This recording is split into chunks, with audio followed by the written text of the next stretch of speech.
Hello students, welcome to Sitaram IAS online coaching. So in this video we are going to deal with part 3 of May month current affairs questions. So in this video I am going to deal from 200 questions to 300 questions. So let's start. First question is, what is Article 246? So it provides distribution of powers and responsibilities between states and central government.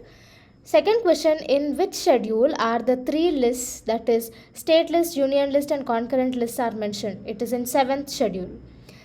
Third, under which jurisdiction does union list belong? It belongs to central government or parliament.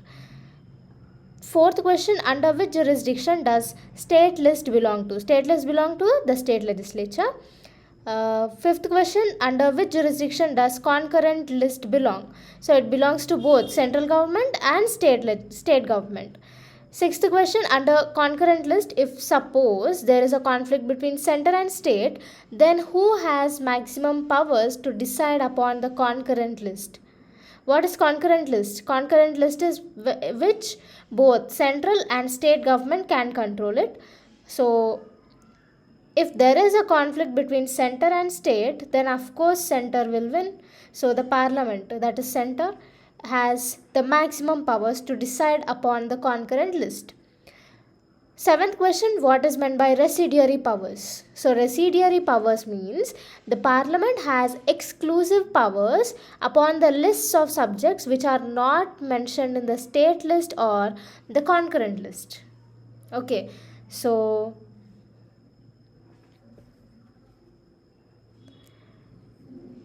it is state list, concurrent list or union list. In any of the list, if those subjects are not mentioned, then it is called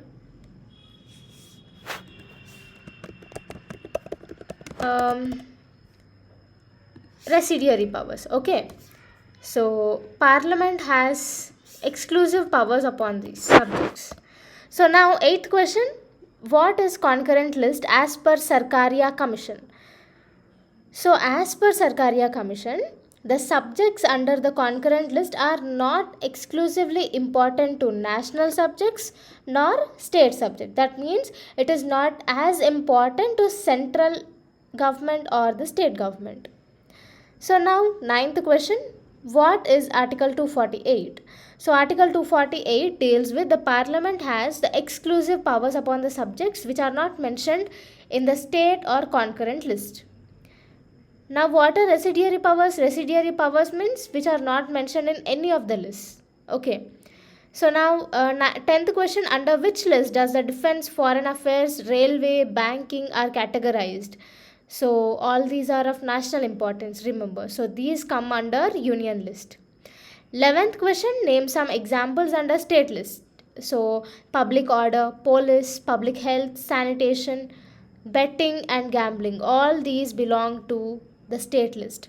So if a state government decide betting is not legal, then in that state betting will not be done. For suppose if a state government again decides that gambling is legal one, so in that state gambling is done. Okay, so all these are under state list. So the state government controls, the state government judges whether these acts are correct or not.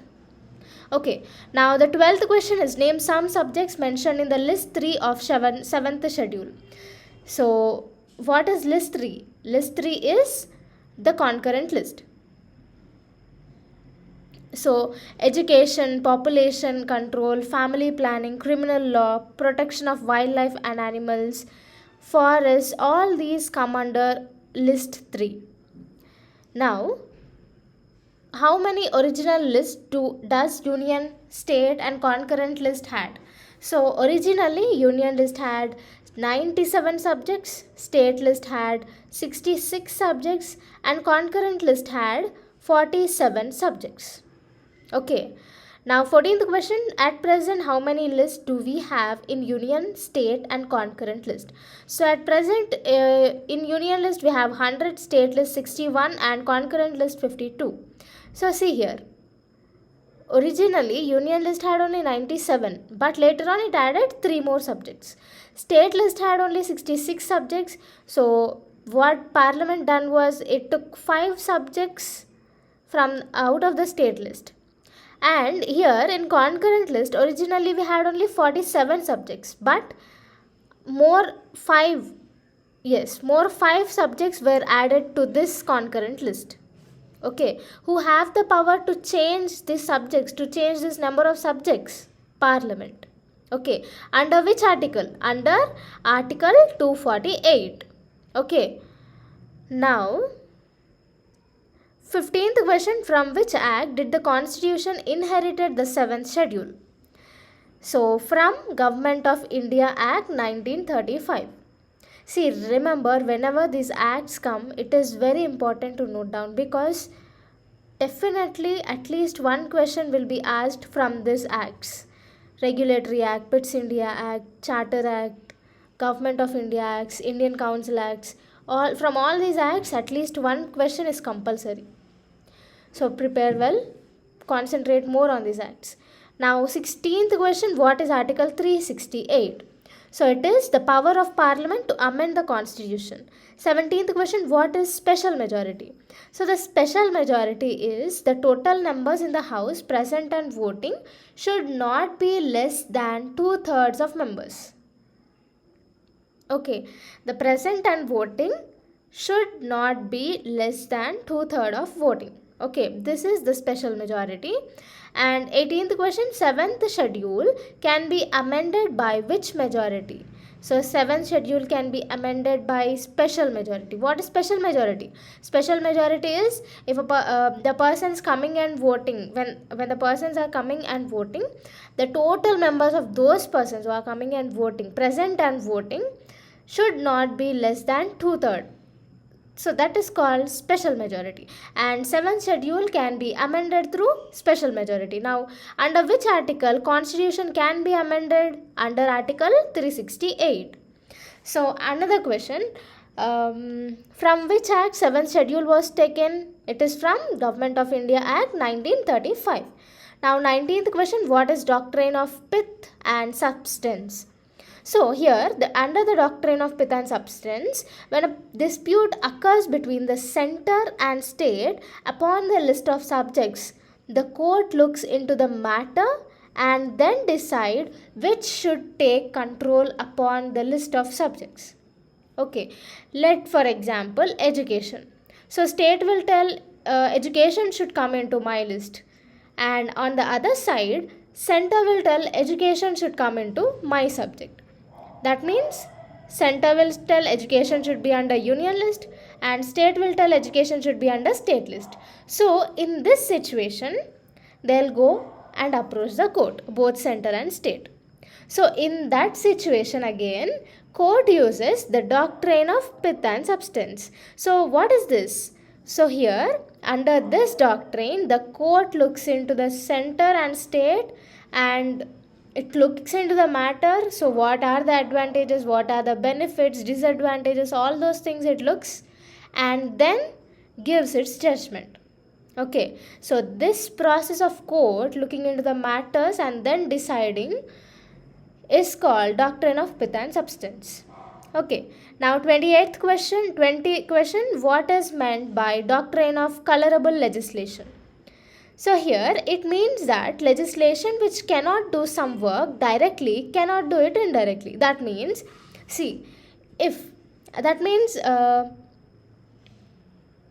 legislation should not do some work directly, cannot do some work directly. That means legislation can't involve in judicial matters, right? So this is directly illegal. It is not constitutional, right? So indirectly also it should not do. It should not impact the judiciary to tell upon what the judgments it likes.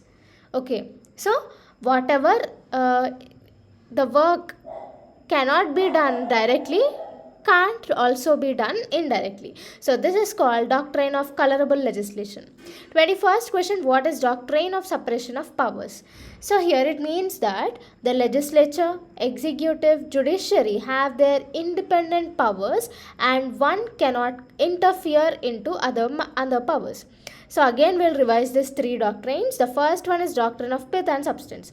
What is this? So central government tells that education should come into my list. State government tells that education should come into my list. So both fight. They'll go to court. So in that situation, court, what it will do, it will apply this doctrine of pith and substance. It will look into the matter deeply, study that matter, and then decide to which list the education or any other subject should go on. So this is called doctrine of pith and substance. Now what is doctrine of colorable legislation? If a legislation can't be done directly, then it also cannot be done indirectly. Now what is doctrine of separation of powers? Three of them are independent powers and anyone can't interfere into the other one's powers. Okay, legislature, executive, judiciary. These three are independent, will be independent, and will work independently.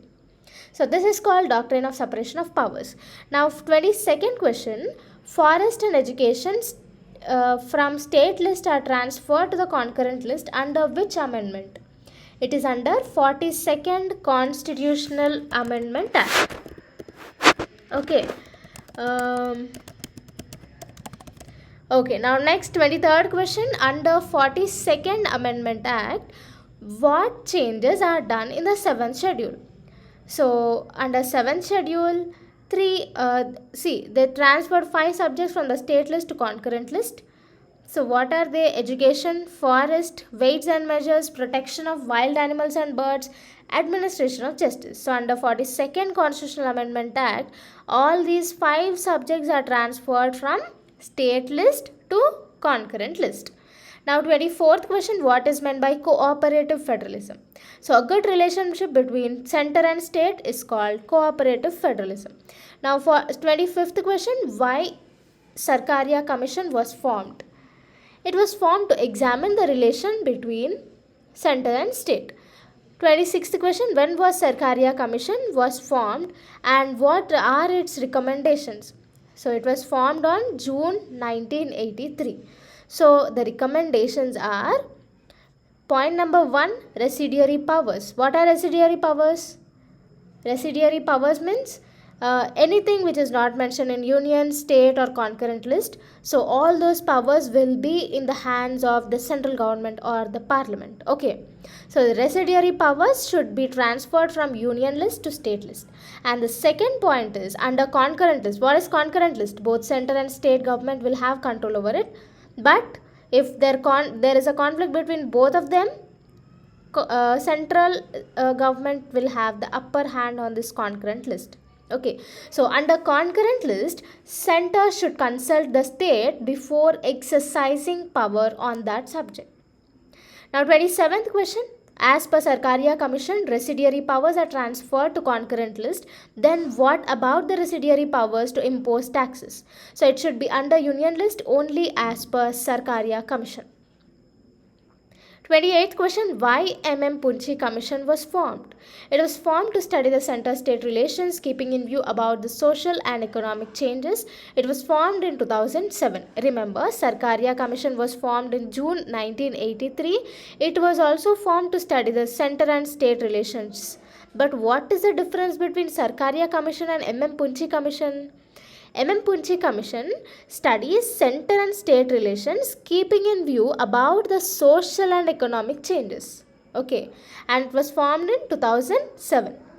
Now 29th question, what is meant by the word suo motu? So it is the action taken by the court on its own willingness. The 30th question, what is capital punishment? So capital punishment is also known as death penalty. So Supreme Court had suo motu opened a review process on capital punishment. Recently this one has been taken. Now 31st question, under which act provincial legislative councils were set up which had substantial Indian representatives? representation. So under Indian Councils Act 1861, provincial legislative councils were set up and Indians were also given representation. So this was taken as a question because recently they said there should be reforms in the 7th schedule. So if we dig deep the acts, these acts provide the basis for the 7th schedule. Okay, so now 32nd question, who introduced elected municipal councils and district boards? It is Lord Ripon. 33rd question, which act empowered provincial councils enabling more Indian representation? It is Government of India Act 1909. 34th question, which act separated central and provincial subjects and gave less control to central government over the provincial subjects? It is Government of India Act 1919. 35th question, death penalty comes under which list of 7th schedule? It comes under concurrent list. It belongs to criminal law and criminal procedure. 36th question, what is Article 72? It is the president having the pardoning powers. 37th question, which article deals with the pardoning powers of governor? It is Article 161. 38th question, what is mercy petition? So it is a judicial process which is review without a legal angle, reviewing the judgment with concern, with compassion. Okay, so this is mercy petition. Now 39th question, what is the pardoning powers? The pardoning powers of both president and governor are respite, reprieve, remission, commute and pardon. Now 40th question, what is respite? Respite is awarding lesser punishment than the original one. See, concentrate here. These are very important. Now 41st question, what is reprieve? Reprieve means it is delaying the execution of person for a temporary period. What is respite? Respite means awarding lesser punishment than original one. Reprieve means, respite means lesser punishment. Reprieve means delaying execution of a person for temporary period. Remission, 42nd question, what is remission? Remission is reducing the punishment without changing the character of punishment. Okay. 43rd question, what is commute? It is a change of the character of punishment from harder one to lighter one. So recently, Supreme Court ordered to stop the sedition law till the Union government reconsiders its provision. So regarding sedition law, questions have been framed. So let's start. 44th question, what is sedition under Indian Penal Code, IPC? So it is an offence committed by any person by words or any attempts which brings hatred among the government established by law through words, either spoken or written, signs, visible representation. 45th question, is sedition a non-bailable offence? Yes, sedition is a non-bailable offence. 46th question, which person drafted the sedition law? It is Thomas Macaulay. 47th question, do we have sedition concept in the constitution? No. 48th question, do we have right to free speech? If no, under which article is it restricted? See, we don't have right to free speech. It is reasonably restricted under Article 19 Clause 1 Clause A. See, freedom of speech is given, but it is with limitations. Okay, under Article 19. But here, see here, Article 19 provides right to freedom of speech, whereas Article 19 Clause 1 Clause A restricts that freedom of speech. Okay. So now 49th question, does a citizen have no right to say or write about government under sedition law? He has that freedom, but those rights should not incite people to violence. See, we can write against government, but writing against government by promoting the excitement against government or bringing up people or encouraging, motivating them to turn against government comes under sedition law. Okay. 50th question, the British people have introduced the sedition law in India, but do the British people, UK, still follow the sedition law? No. Even though they introduced the sedition law in India, it was there till 2009 in the UK, but they repealed in 2009. So still we are, I think we are more backward. So I think sedition law should be repealed in India as well. Okay, now the below questions are framed on this concept. Supreme Court is going to have full judges, that is 34 judges. Okay, so 50 in more than 2 years. Okay, within more than 2 years, Supreme Court is going to fill all the 34 seats in Supreme Court. Now 51st question, how many Supreme Court judges do we have at present? At present we have 32 judges. 52nd question, under which article does the Parliament bylaw prescribe the strength of the Supreme Court? Under Article 124 clause 1. 53rd question, what is Article 124 clause 2? So CJI and Supreme Court judges are appointed by the President. 54th question, what is Supreme Court judgment in the first judges court? Sorry, it is first judges case 1981. So the recommendations given by CJI can be reasonably refused and can give importance to executive recommendations. So this was the Supreme Court judgment under first judges case 1981. 55th question, what is Supreme Court judgment in the second judges case 1993? So the CJI needs to consult two senior most judges over judicial appointments and transfers. 56th question, what is Supreme Court judgment in the third judges case 1998? So CJI should consult with four senior most Supreme Court judges to form his opinion on judicial appointments and transfers. 57th question, what is collegium? So it is a system where a committee of Chief Justice of India, 4 senior judges of Supreme Court and 3 members of High Court takes decision related to appointments and transfers of judges in Supreme Court and High Court. See here, if appointments and transfers of judges in Supreme Court is needed, then the committee of CJI, 4 senior judges will be formed. If High Court, if there is a transfers of judges of High Court, appointments of High Court is needed, then CJI, 4 judges of Supreme Court and 3 members of High Court will be formed collegium.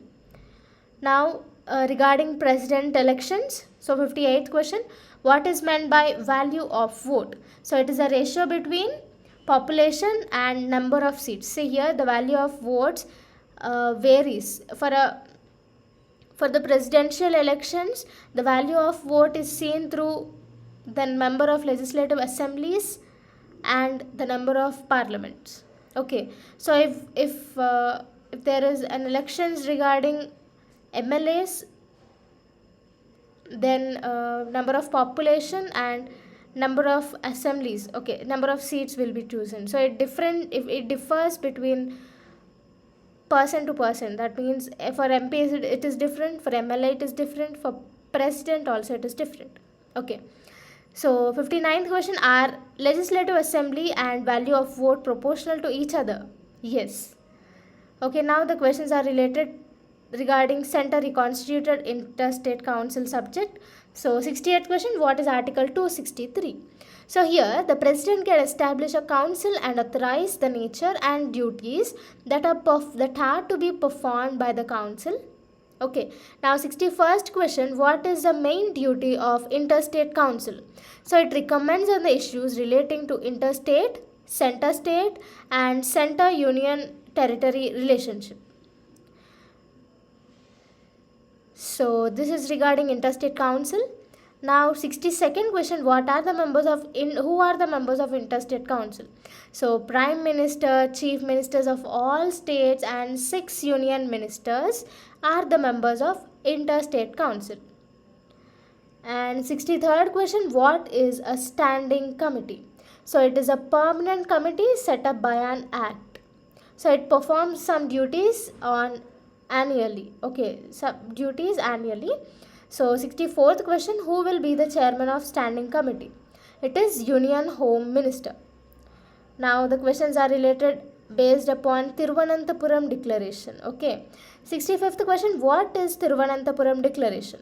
So it provides 33% of reservation for women in the Lok Sabha and state legislatures in Kerala. Previously, all the women reservation seats were not filled. Okay, they were vacant. So to fill up all the seats of women, Thiruvananthapuram Declaration was signed.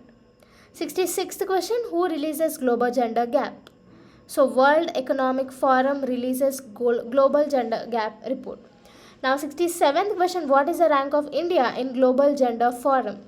It is 140 out of 156 countries in the year 2021. Now the questions are related to Delimitation Commission for Jammu and Kashmir. So 68th question, what is delimitation? So it is the act of redrawing boundaries of Lok Sabha and assembly seats to represent changes in the population. So here see, if the population is more in our constituency, that means if the population is, assume that for 3 lakh population there will be 1 MLA. Okay, Delimitation Commission, they freezed away this Delimitation Commission till 2026. Okay, so even in these elections also they will not implement this Delimitation Commission. So the last one was before 20 or 30 years. Okay, so till that time, from that time there is no Delimitation Commission in India. So see here, for 3 lakh people, if there should be 1 MLA, so what Delimitation Commission does is, if after 10 years, every 10 years it will do Delimitation Commission delimitation report. So after 10 years, assume that in 1990 for 3 lakh population there should be 1 MLA. So here in 2010, this 3 lakh population turned into 6 lakh population.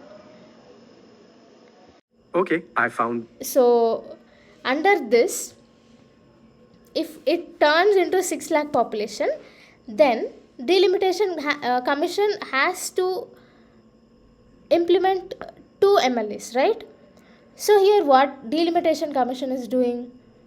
There is nothing, they freezed away. Parliament has freezed away Delimitation Commission.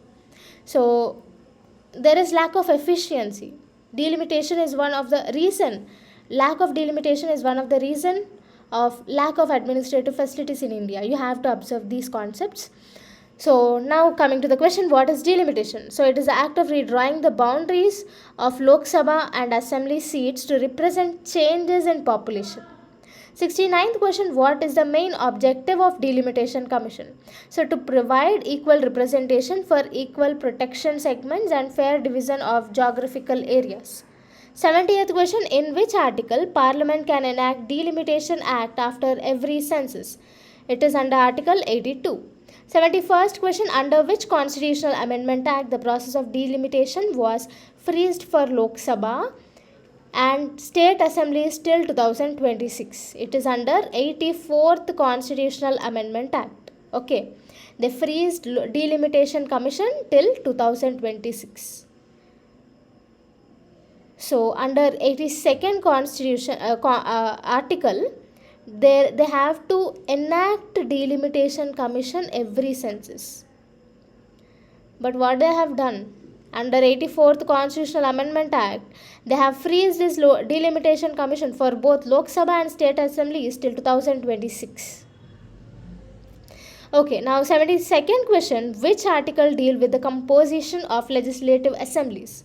It is Article 170. 73rd question, who has the power to appoint Delimitation Commission? It is President. Okay, under which Constitutional Amendment Act Delimitation Commission was freezed till 2026? It is 84th Constitutional Amendment Act. And which article deals with Delimitation Commission? It is Article 82. Okay. Um, See here, 84th Constitutional Amendment Act deals with freezing of Delimitation Commission. Article 82 deals with Delimitation Commission. See, 82 and 84, they are closely related. Don't get confused. 74th question, can the Delimitation Commission be justifiable in the court of law? No, it can't be justifiable. 75th question, what is the Places of Worship Act 1991? So, under this act, it prohibits conversion of any place of worship and provides for the maintenance of the religious character of any place of worship as it existed on 15th August 1947. What that means? If there is a temple from 15th August 1947, nobody can have the right to convert that temple to to break that temple and again construct a mosque. Or else if there is a mosque, nobody have the right to destroy this mosque and build a temple upon it. Under which article? Under Places of Worship Act 1991.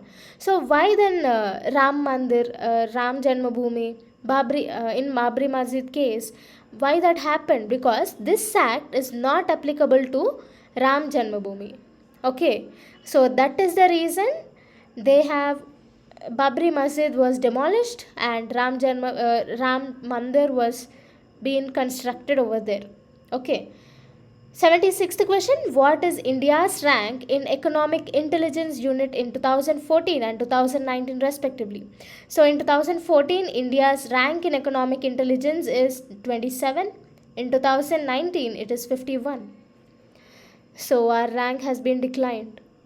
77th question, what is India's rank in Global Hunger Index 2021? So 101. Our rank is 101 out of 116 countries. We have hunger rate more in our country. So 78th question, what are the 5 indicators of World Press Freedom Report, which is released by Reporters Without Borders? So the 5 indicators are the political context, legal framework, economic context, social cultural context, and safety.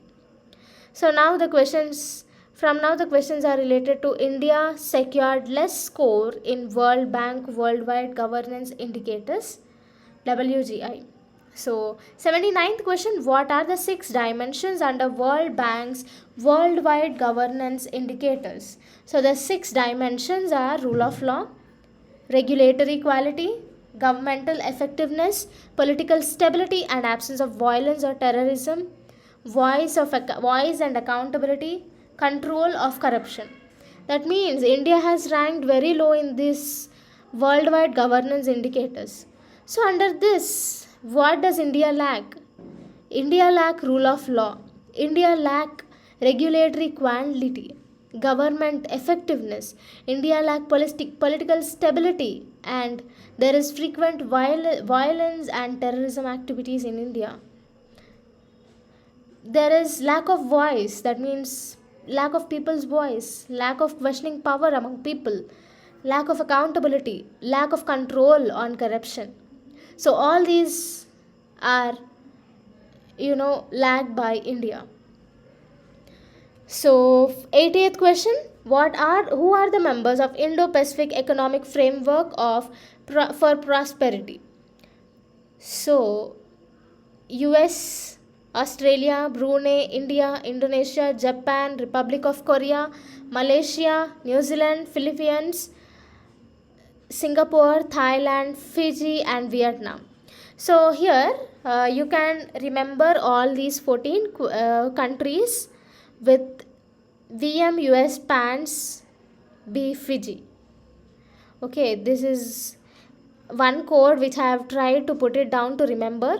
Okay, V means Vietnam, M is Malaysia, US, Singapore, Philippines, Australia, New Zealand, Thailand, Singapore, B is for Brunei, F is for Fiji, I for India, J for Japan and I for Indonesia. Okay, VM US PANS, D Fiji. So these this is a shortcut like thing you can remember for all these 14 countries. So what is this? Which countries are they are Indo-Pacific Economic Framework countries.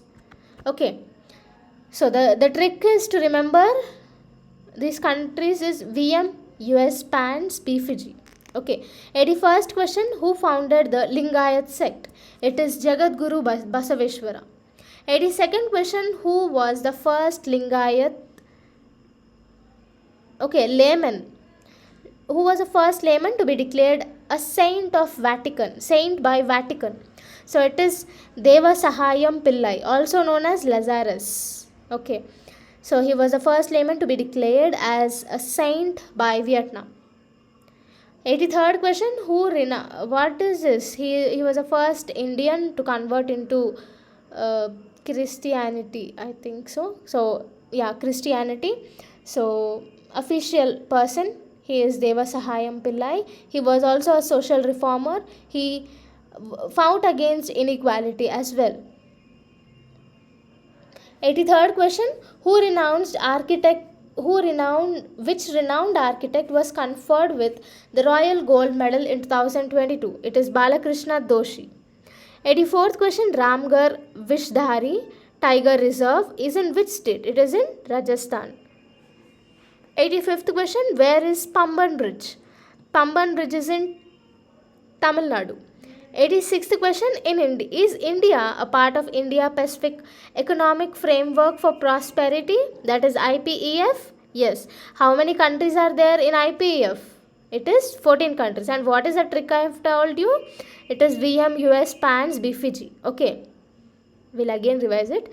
V means Vietnam, M is Malaysia, US, Singapore, Philippines, Australia, New Zealand, Thailand, Singapore. Sorry, here it is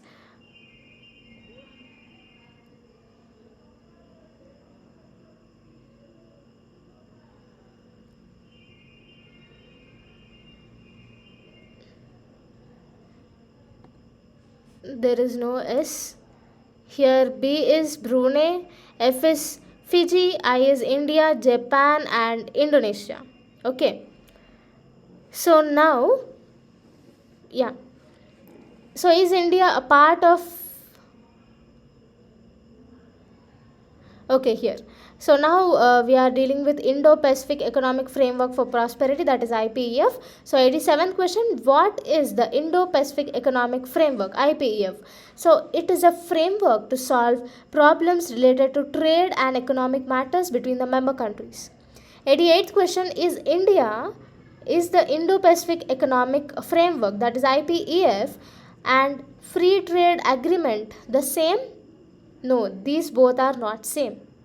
Because IPEF, what does IPEF do? It only solves the problems which are related to trade and economy. That's it. It doesn't provide any free trade agreements. Whereas these free trade agreements are between the Indo-Pacific nations. So Asian Indo-Pacific nations. So in this there will be a free trade agreements. So India is not part of this free trade agreement, but India is a part of this Indo-Pacific Economic Partnership. How many countries are there in this? There are 14 countries. Okay, now 89th question, does IPEF give more market access and lower tariffs to its member countries, which include India? No. 90th question, what is the main use of IPEF? So it is only responsible to set the standards of goods and facilitate trade. That's it. So 91st question, what is meant by connected economy? So here, the economy which is globally connected in terms of trade relations with strong labor, high standard rules in digital economy and data localization and corporate accountability. All these are the features of the connected economy. 92nd question, what is meant by data localization? It means restricting the flow of data from one country to another. 93rd question, what is resilient economy? So it is the ability to recover withstand and avoid the shocks related to economy. What does the term shocks mean in this statement? The shocks mean the sudden rise of prices or the sudden decrease in the prices. Okay. Now, in the resilient economy, the economy has the ability to recover, withstand, and avoid all these shocks. Now, 94th question, what is clean economy? So, the economy which is generated on the commitments of clean energy is called clean economy. 95th question, what is fair economy? So, the economy which is generated without any corruption or timely payment of taxes is called fair economy. Fair economy means being honest. Okay, now 96th question, what are the 4 pillars of IPEF? How many countries are present in this? 14. And is India present in this IPEF? Yes. And what is the main aim? What is the main objective of IPEF? It only generates trades and nice economy to its members, but it doesn't provide any market access to its members, remember. Okay, so India is a part of this IPF. So what are the 4 pillars of IPF? It is connected economy. What is connected economy? Connected economy means globalized economy. Resilient economy means it will have the capacity to withstand all those shocks in the economy. Clean economy means nothing but earning economy with honest way by paying taxes and with less corruption. Okay, now fair economy means clean economy means earning economy with clean energy. Fair economy means with less corruption and honest way of paying taxes. Okay, 97th, so a connected economy, resilient economy, clean economy and fair economy are the 4 pillars of IPEF. 97th question, what is Regional Comprehensive Economic Partnership? So RCEP. So it is a trade agreement, free trade agreement between Asia Pacific nations. Now 98th question, is India a member of RCEP? No. 99th question, what is the difference between RCEP and IPEF? So RCEP is a free trade agreement between Asia Pacific nations, whereas IPEF is a framework to solve problems related to trade and economic matters. So 100th question, can any country with any economic situation join IPEF? Yes, any country can join this framework. Okay guys, thank you for watching. If you like this video, do subscribe. Thank you for watching.